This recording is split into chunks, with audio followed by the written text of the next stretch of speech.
नमस्कार बंधुरा Mitali studio 9 YouTube चैनेले आपनादेर सबाइके स्वागत जानाई। बंधुरा परिवर्तन हये गेल आधार कार्ड डाउनलोडेर पद्धति। तो किभाबे आपनारा आधार कार्डटी डाउनलोड करबेन आजकेर भिडियोते तार सम्पूर्ण पद्धतिटी देखिए देब एबं आधार कार्डटी डाउनलोड करार परे किभाबे आपनारा सिगनेचारटिके भ্যালিড करबेन अर्थात जेखाने क्वेश्चन मार्क थाके तो सेटिके किभाबे आपनारा टिक मार्क करबेन आजकेर भिडियोते तार सम्पूर्ण पद्धतिटी देखिए देब। बंधुरा आधार कार्ड डाउनलोड करार जोन्नो आपनारा चले आसबेन myaadhar.uid.gov.in এই ওয়েবসাইটটিতে। तो এই ওয়েবসাইটটির লিংক আমার ডেসক্রিপশনে আমি দিয়ে রেখেছি। তো এখানে আসার পর দেখুন একটু স্ক্রল করে যদি নিচের দিকে আসেন দেখবেন এখানে ডাউনলোড আধার বলে একটি অপশন রয়েছে। তো এই অপশনে আপনারা ক্লিক করে দেবেন। তো বন্ধুরা পরবর্তী পেজে আপনাদের ই আধার কার্ড ডাউনলোড করার জন্য তিনটি অপশন পাবেন, আধার কার্ড নাম্বার দিয়ে, এনরোলমেন্ট আইডি নাম্বার দিয়ে এবং ভার্চুয়াল আইডি দিয়ে। তো যদি আপনারা আধার কার্ড নাম্বার কিংবা ভার্চুয়াল আইডি দিয়ে ডাউনলোড করেন এখানে কিন্তু আগের মতোই সিস্টেমটি রয়েছে, এখানে কোনো পরিবর্তন নেই। তো শুধুমাত্র যদি আপনারা এনরোলমেন্ট আইডি দিয়ে আপনাদের আধার কার্ডটি ডাউনলোড করতে চান তো সেক্ষেত্রে কিন্তু একটু পরিবর্তন করা হয়েছে। তো বন্ধুরা আগে কিন্তু এখানে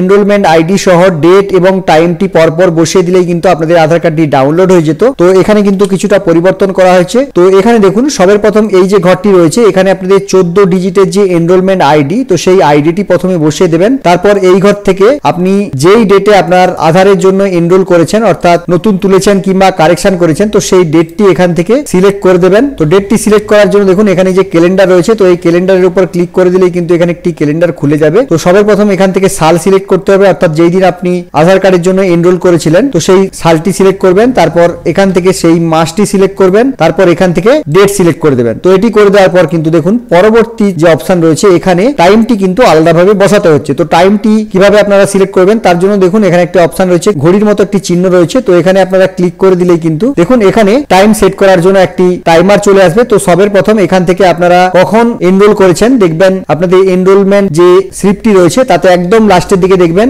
ঘন্টা, মিনিট এবং সেকেন্ড পরপর লেখা রয়েছে। তো সেটি এখান থেকে সিলেক্ট করে দেবেন। তো ওখানে কিন্তু যেমন ভাবে এনরোলমেন্ট স্লিপে রয়েছে তো সেইভাবেই কিন্তু আপনারা এখানে সিলেক্ট করবেন। এবার যদি আপনারা দুপুর 12টার আগে আপনাদের এনরোলটি করে থাকেন সেক্ষেত্রে এএম সিলেক্ট করবেন, যদি দুপুর 12টার পর করে থাকেন সেক্ষেত্রে পিএম সিলেক্ট করবেন। তো এনরোলমেন্ট আইডিতে কিন্তু 24 ঘন্টার ফরম্যাটটি দেওয়া থাকে, এখানে কিন্তু 24 ঘন্টার ফরম্যাট নেই, 12 ঘন্টা দেওয়া রয়েছে। তো যদি আপনারা দুপুর 2টোর দিকে আপনাদের এনরোলটি করে থাকেন সেক্ষেত্রে এখানে 2 সিলেক্ট করবেন, তারপর মিনিট এবং সেকেন্ড সিলেক্ট করার পর এখানে পিএম সিলেক্ট করবেন। এবং যদি আপনারা দুপুর 12টার আগে আপনাদের এনরোলটি করে থাকেন সেক্ষেত্রে এখানে ঘন্টা সিলেক্ট করার পর এখানে এএম সিলেক্ট করবেন। তো বন্ধুরা এইভাবে আপনাদের enrolment ID number, enrolment date এবং এনরোলমেন্ট টাইমটি এখানে সিলেক্ট করার পর এখানে যে ক্যাপচা কোডটি শো করবে তো সেই ক্যাপচা কোডটি এখানে বসিয়ে দেবেন, তারপর এখানে সেন্ড ওটিপিতে ক্লিক করে দেবেন। তো বন্ধুরা যখনই আপনারা সেন্ড ওটিপিতে ক্লিক করবেন আপনার আধার কার্ডের সাথে যে মোবাইল নাম্বারটি লিংক রয়েছে তো সেই মোবাইলে একটি ওটিপি চলে যাবে। তো বন্ধুরা সেই ওটিপিটি এই ওটিপির ঘরে বসিয়ে দেবেন, তারপর ভেরিফাই এন্ড ডাউনলোড এই অপশনে ক্লিক করে দেবেন। তো ডাউনলোড হয়ে যাওয়ার পর আপনারা ডাউনলোডের উপর ক্লিক করলেই কিন্তু আপনাদের আধার কার্ডটি খুলে যাবে। যখনই আপনারা এখানে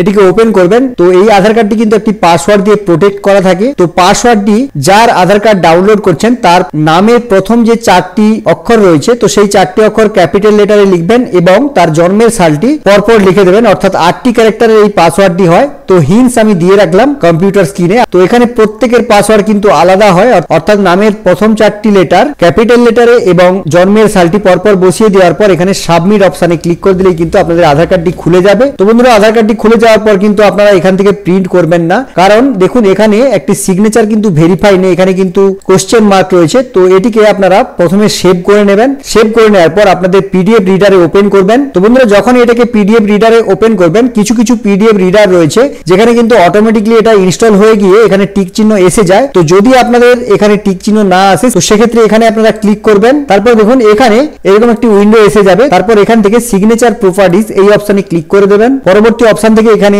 শো সিগনেচার সার্টিফিকেট এই অপশনে ক্লিক করে দেবেন। তো বন্ধুরা তার পরবর্তী অপশনে এখানে দেখুন এই যে ট্যাবটি রয়েছে এখানে বেশ কয়েকটি অপশন রয়েছে, এখানে এই দেখুন ট্রাস্ট বলে একটা অপশন রয়েছে এই অপশনে ক্লিক করে দেবেন। তো পরবর্তীতে এখানে যেহেতু আমার সিগনেচারটি ঠিক রয়েছে এই জন্য এখানে সাইন দেখাচ্ছে, তো এখানে সমস্ত কিছু ক্রস দেখাবে এবং এই যে অ্যাড টু ট্রাস্ট সার্টিফিকেট এই অপশনটি অ্যাক্টিভ থাকবে। তো এই অপশনে আপনারা ক্লিক করে দেওয়ার পর এখানে ওকেতে ক্লিক করে দেবেন। তো পরবর্তী অপশনে আপনারা আবার ফিরে আসবেন, তারপর এখান থেকে ভ্যালিডেট সিগনেচার এই অপশনে ক্লিক করে দেবেন, তারপর এই উইন্ডোজটিকে ক্লোজ করে দেবেন, তারপর এখানে আবার ক্লিক করে দেবেন, দেখবেন এখানে সিগনেচারটি কিন্তু ভ্যালিড হয়ে গেছে। তো বন্ধুরা ভিডিওটি কেমন লাগলো অবশ্যই কমেন্ট করে জানাবেন, ভালো লাগলে লাইক করে দেবেন, হেল্পফুল মনে হলে বন্ধুদের সাথে শেয়ার করে সবাইকে ইনফরমেশনটি জানিয়ে দেওয়ার চেষ্টা করবেন। চ্যানেলে নতুন এসে থাকলে চ্যানেলটিকে সাবস্ক্রাইব করে পাশে থাকা বেল আইকনে প্রেস করে অল নোটিফিকেশন অন করে রাখবেন। দেখা হবে পরবর্তী ভিডিওতে। ধন্যবাদ।